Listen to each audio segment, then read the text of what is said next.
Hi, welcome to sunny Sydney. My name is Paul Rushworth-Brown, and I'm the host of Down Under Interviews, History Bards, and Meet the Author in the US. And we're here with a wonderful author today, Denise Cline, who's written a fantastic book, The Resettlement of Vesta Blonik by Regal House Publishing. Welcome to the show, Denise. Thank you so much, Paul. Delighted to be here. So when we did our research for the interview, you're a former lawyer and a reporter, former reporter. Do you want to tell us a little bit about that? Sure. When I graduated from college, I majored in English literature. And as you might imagine, back in those days, there weren't a whole lot of jobs just aching for English majors. And so one of the things that I did right out of college was I was a newspaper reporter for a small daily. And I, as a result of that, got assigned to cover a 6-week murder trial. And that 6-week murder trial sort of triggered an interest in the law. And I went to law school thinking that I would just get a degree and not do much with it. And, here I am, all these many years later. And the last time I practiced law was yesterday afternoon at 5 o'clock. So that profession has stayed with me.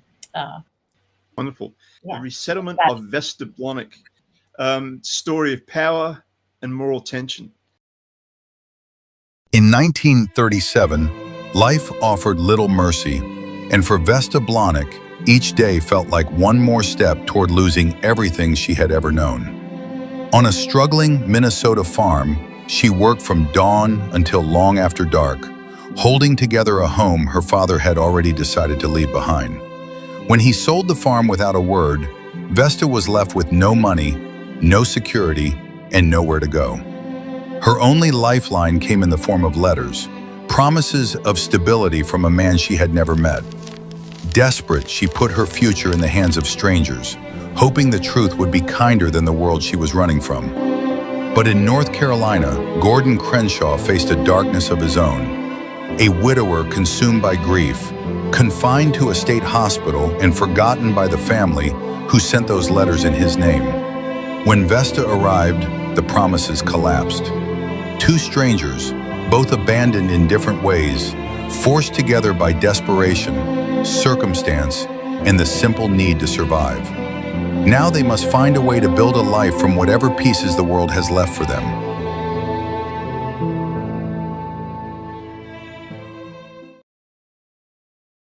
And your book begins with a deception that changes a woman's life. What made you want to write a story where the entire marriage is built on a lie? So the skeletal outline of the story, it's inspired by a true story. And so the true story was very similar. And so it came to me kind of already as an outline.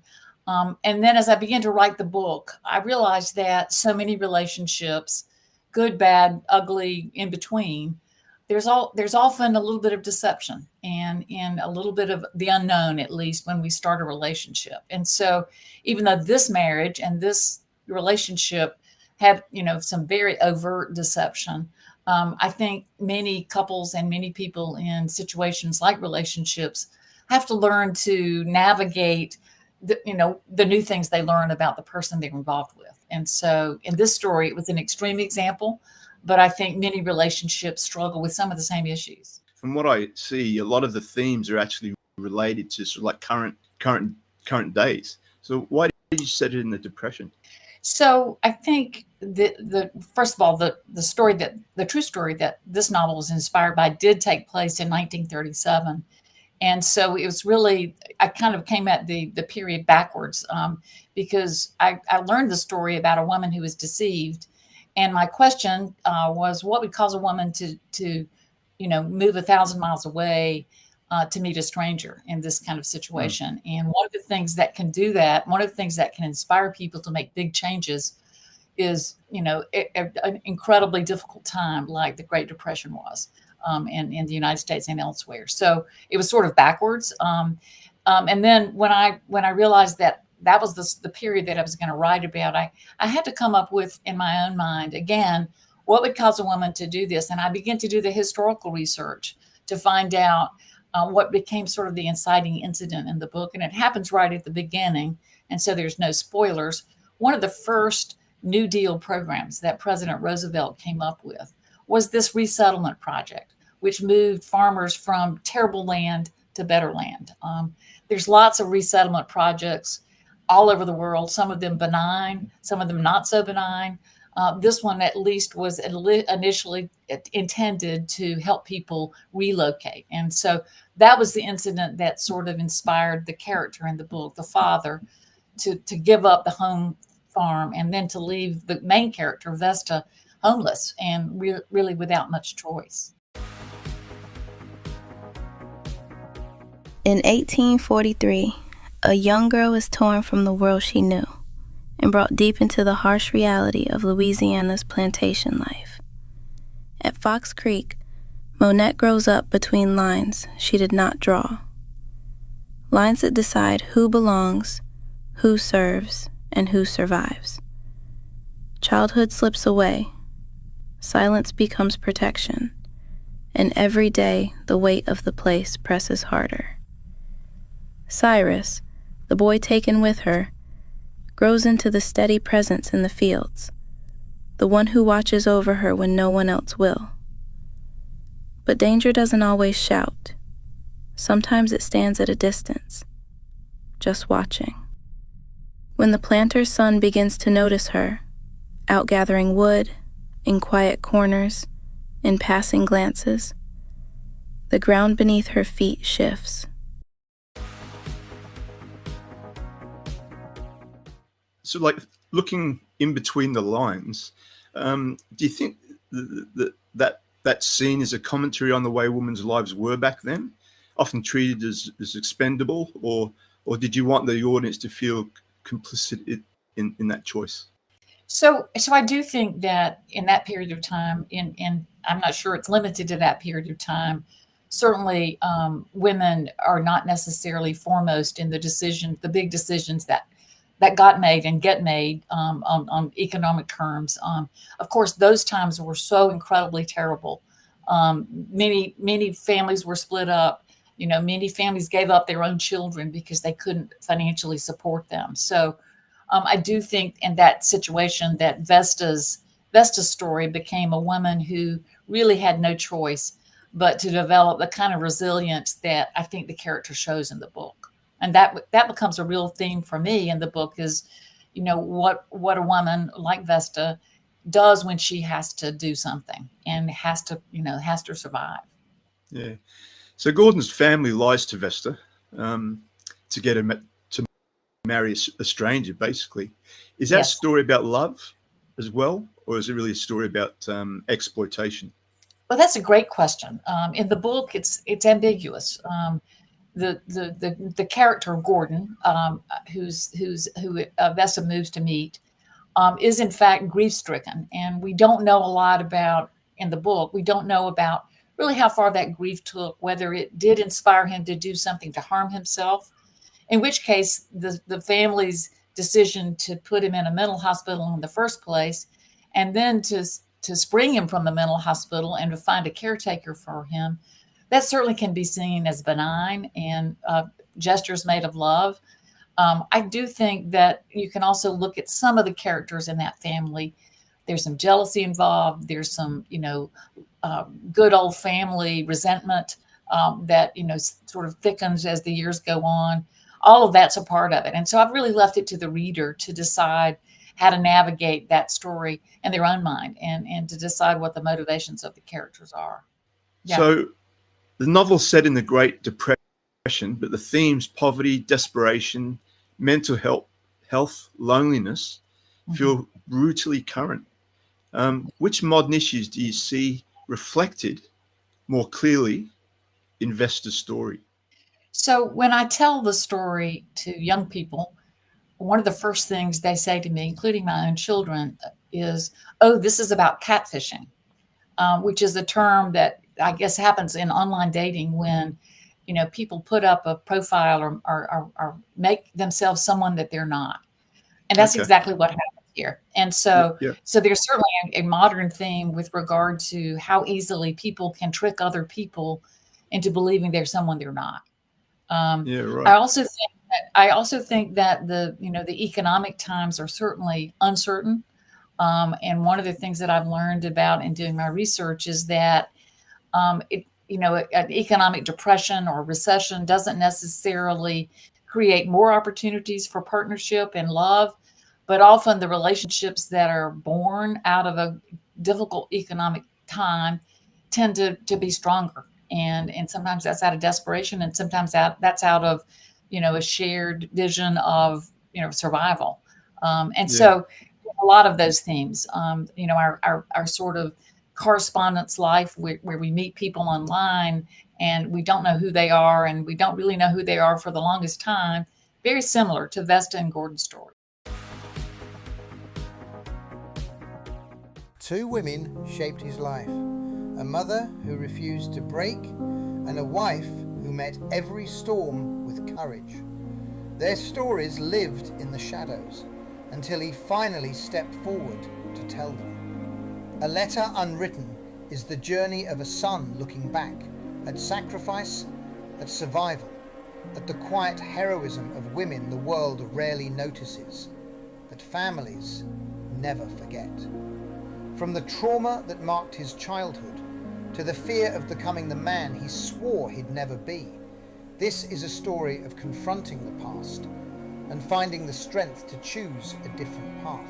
Through his mother Jo's resilience and Bonnie's enduring love, Randy discovers that even the hardest stories can lead to healing, if someone is brave enough to speak them. A Letter Unwritten, the memoir that honours two extraordinary women and the son changed forever by their courage. Right. Okay. Interestingly, that whole idea of catfishing, I haven't heard that term before, but a number of years ago, when I was a lot younger, a friend sort of called me up and said, "You're on a dating service." I said, "What? No, I'm not." And she said, "You are." Right. Anyway, she gave me the link, and I opened this link, got into the website, and there was a picture of me in board shorts sitting on Bondi Beach, and my name my name was Alexander. I was Russian. In the novel, Gordon is committed to a mental institution at a time when men's grief wasn't openly discussed. I'm not going to say why he was put into the mental institution, but do you think as a society and as a species, we've moved past that idea that men can't be sensitive and they can't be emotional? Well, I think the short answer is not really. I think we've made a lot of progress since the time of this novel. But I think that I'm the mom of a son and a grandmother of a grandson. And, when I see the sort of slings and arrows of growing up a boy, I'm not sure that it's that much easier. There's certainly more models out there for young men now than there used to be of showing emotion and being okay with showing emotion. But I don't know that it is as easy as it should be. Yeah. There's actually, from memory, I think there's actually even groups over in the US that bring men together and they hug each other and all that type of thing, isn't there? Right. I think they have them in Australia. I think they have them in Australia as well. Yeah. I think it's a working process for sure. Why did you choose a story centered around a woman whose power comes from basically being able to endure rather than being a spectacle? Yeah. So, I think it's just a contrast. We live in a world where I think for both men and women, but particularly women, value is determined by their looks and what they wear. And especially a young woman of the character's age, when her value, certainly for her father, was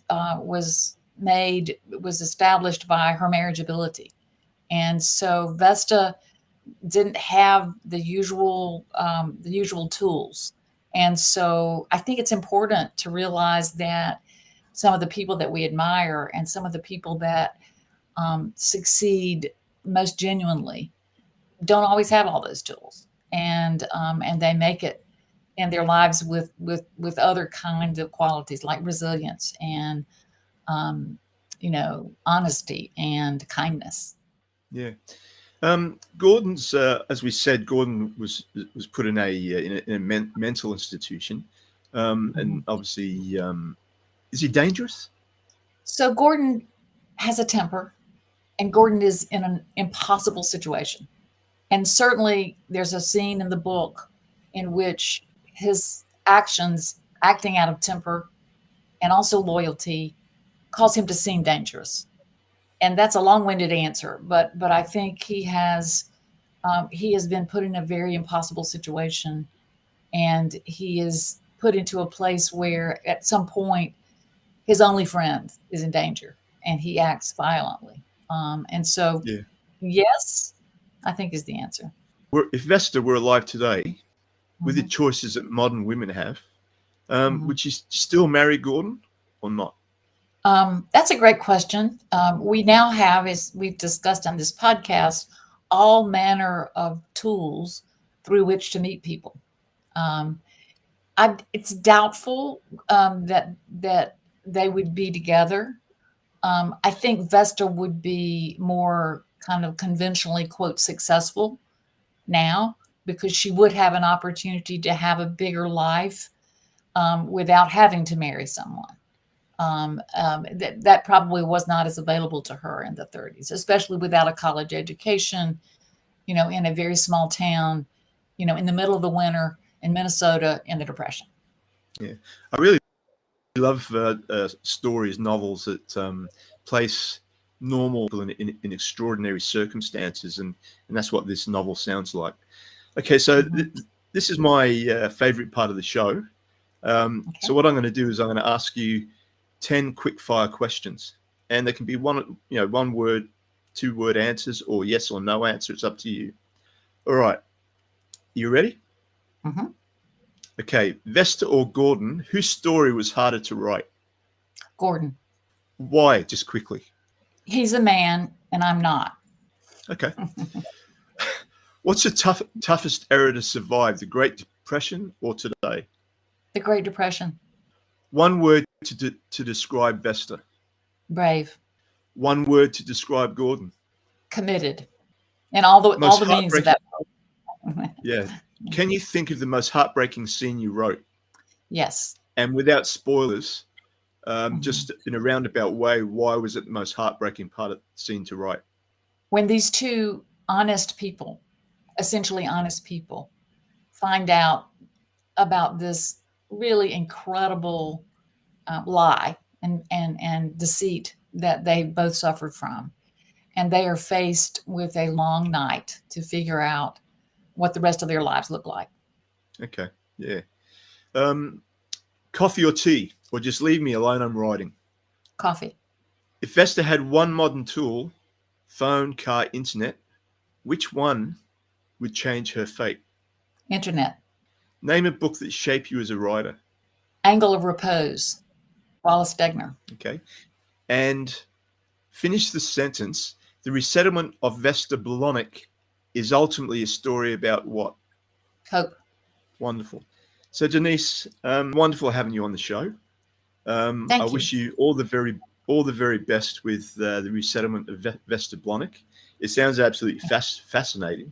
I'm definitely going to get myself a copy.